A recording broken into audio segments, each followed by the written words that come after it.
સમયસે દીવો નથી એકેય દિવસ તે પ્રગટાવ્યો. મેં કીધું બેટા, સદગુરુ મહારાજે એવી જ્યોત પ્રગટાવી દીધી છે ને કે ક્યારેય બુઝાય નહીં. આ તો દીવા 2-5 દિવસ આપણે દિવાળી સુધી કરશું અને બુઝી જશે. સવારનો દીવો દિવેલ પૂરશું એટલી ઘડી ટકશે, પણ સદગુરુના ઘરનું દિવેલ મળી ગયું છે. હવે ઈ વાટ પછી પ્રગટ જ્યોત થઈ ગઈ, એ ક્યારે ઈ દિવેલ ખૂટે એવું છે? કારણ કે સદગુરુના ઘરનું દિવેલ છે ને તો અખૂટ છે. એ ક્યારે ઈ દિવેલમાં ક્યારેય એમાં ખૂટે એવું જ નથી. વાપરો તેમ બમણું વધતું જાય. આ તો સદગુરુના ઘરનું જ્ઞાન છે. આપણું કાંઈ છે નહીં. આપણું હોય તો ખૂટી જાય, આપણા પણાનો ભાવ હોય તો પૂરો થઈ જાય, પણ આ તો સદગુરુનો ભાવ છે. ત્યારે આપણે ઘણું કહેતા હોય કે આપણને યાદ નથી રહેતું. આવો બધાનો પ્રશ્ન છે કે આપણે ભજનમાં જાય ત્યારે ગમે છે બહુ સંતો જ્ઞાનની વાતો બહુ સારી કરે છે, પણ અહીંથી ઊભા થાય એટલે આપણને યાદ રહેતું નથી. કારણ કે આ બેઠા એટલી ઘડી જ મૂકીને આવ્યા છે, અહીંથી ઊભા થયા એટલે પાછું આપણે જે હતું એ લઈ લીધું છે, એટલે પછી ક્યાંથી યાદ રહેશે? કદાચ એવો કોઈએ કુટુંબના એ કડવો શબ્દ કીધો હશે તો એ આપણને કેવો યાદ રહી જાય છે? એ શબ્દ આપણને જ્યારે હામાં મળે ત્યારે યાદ રહી જાય છે.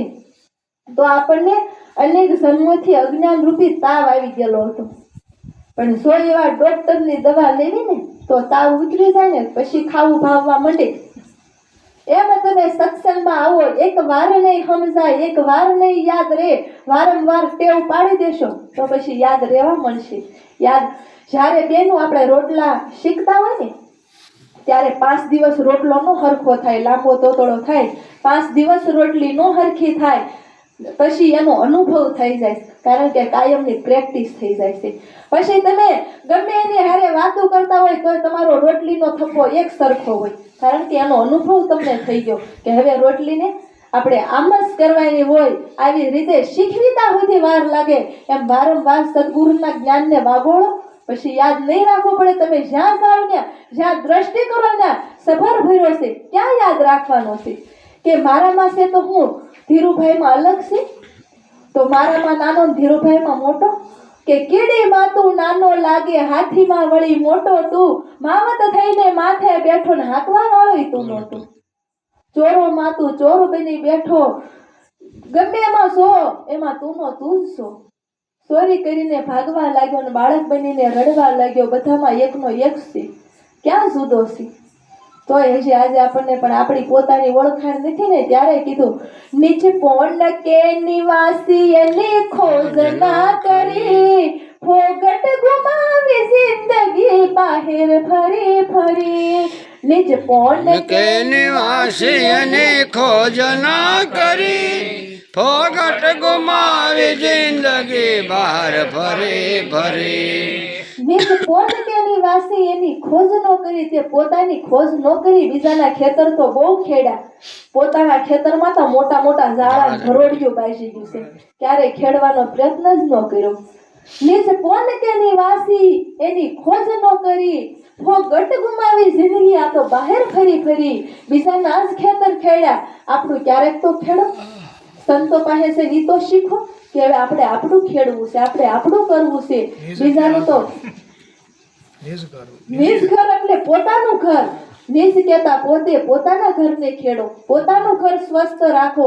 આ ઘરને એક દિવસ વાળશું નહીં તો આમાં નહીં ગમે તો આ ઘરમાં તો કામ, ક્રોધ, મદ, લોભ, મોહ, ઈર્ષ્યા ઝાડા બાજી ગયા છે. હવે આ નહીં નીકળે ને ત્યાં સુધી આમાં પરમાત્માને કેમ ગમશે? આ તો પરમાત્માને રહેવાનું ઠામ છે. જો ઈ સ્વસ્થ હશે ને તો એમાં એટલે જ સદગુરુ મહારાજે પહેલા પાત્ર બનાવ્યા. પાત્ર બનાવીને પછી નક્કી કરાયો, નક્કી પણ પછી કર્યું એટલે કીધું નામ તણા નિશાને. તને ગુરુ મળ્યા છે, ગુરુ ગોવિંદ મળ્યા છે ગુરુ જ્ઞાનથી, કે રેજે નામ તણા નિશાને. આ કાયા માટીમાં મળી જશે, તારી કાયા કાચો મોલ, ફરી આવે નહીં આવો ઠોલ. કારણ કે આવા સંતો છે ને, કીધું ને મોંઘો માલ મફત વેચાય, ખાલી હાથે સિદ્ધને જાય.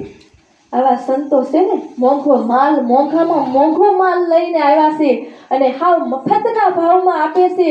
મોંઘો માલ મફત વેચાય, ખાલી હાથે સિદ્ધને જાય.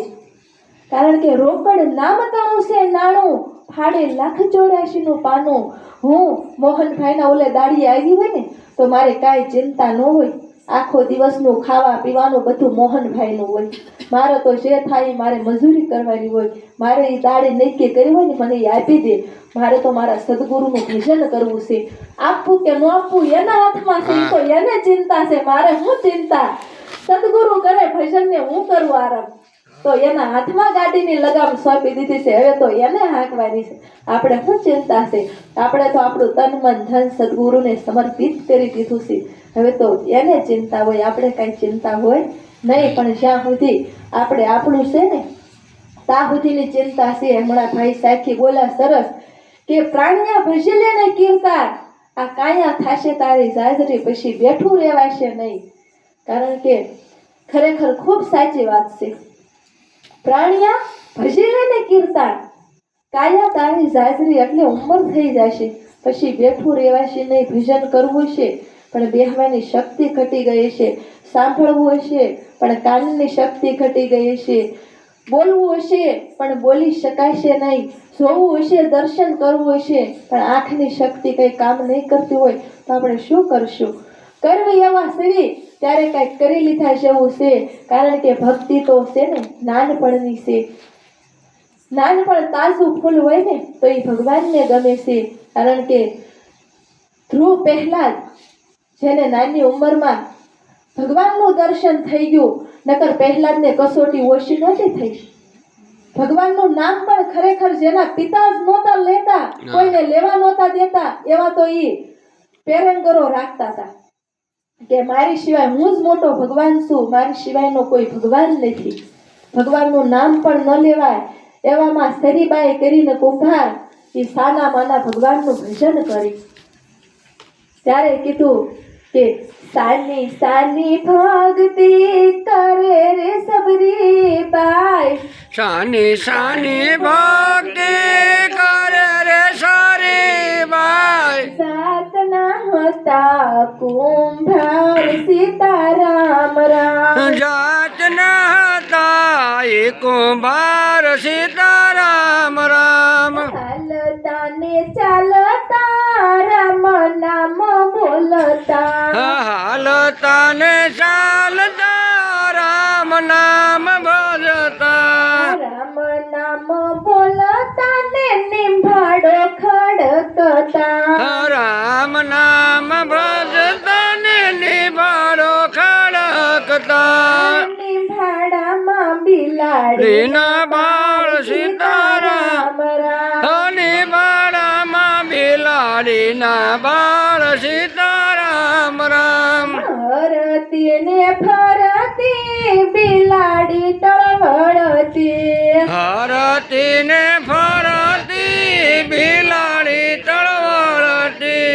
આંખમાં સેયા સુડાની ધાર સીતારામ રામ, આંખોમાં છે આસુડાની ધાર સીતારામ રામ. રોશનઈ બિલાડી તું સાની રે બિલાડી, રોશન બિલાડી તું સાની રે બિલાડી. તારા બાળને સાચવશે ભગવાન સીતારામ રામ, તારા બાળને સાસવશે ભગવાન સીતારામ રામ.